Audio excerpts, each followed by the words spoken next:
50 Famous Stories Retold by James Baldwin. Story 3. King Canute on the Seashore. 100 years or more after the time of Alfred the Great, there was a king of England named Canute.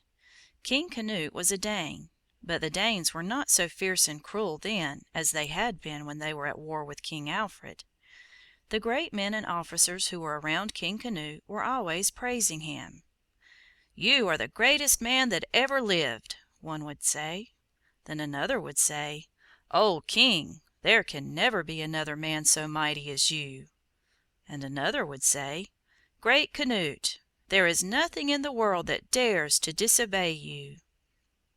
The king was a man of sense, and he grew very tired of hearing such foolish speeches.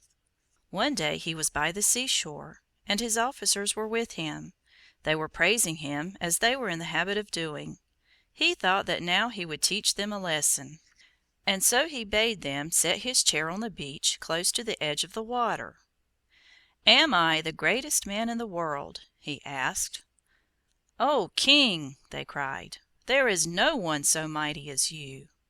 "Do all things obey me?" he asked. "There is nothing that dares to disobey you, O King," they said. "The world bows down before you and gives you honor." "Will the sea obey me?" he asked, and he looked down at the little waves which were lapping the sand at his feet. The foolish officers were puzzled, but they did not dare to say "No." "Command it, O King, and it will obey," said one. "See," cried Canute, "I command you to come no farther. Waves, stop your rolling, and do not dare to touch my feet." But the tide came in, just as it always did. The water rose higher and higher. It came up around the king's chair, and wet not only his feet, but also his robe.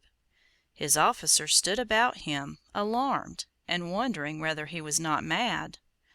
Then Canute took off his crown and threw it down upon the sand. "I shall never wear it again," he said, "and do you, my men, learn a lesson from what you have seen. There is only one king who is all-powerful, and it is he who rules the sea and holds the ocean in the hollow of his hand.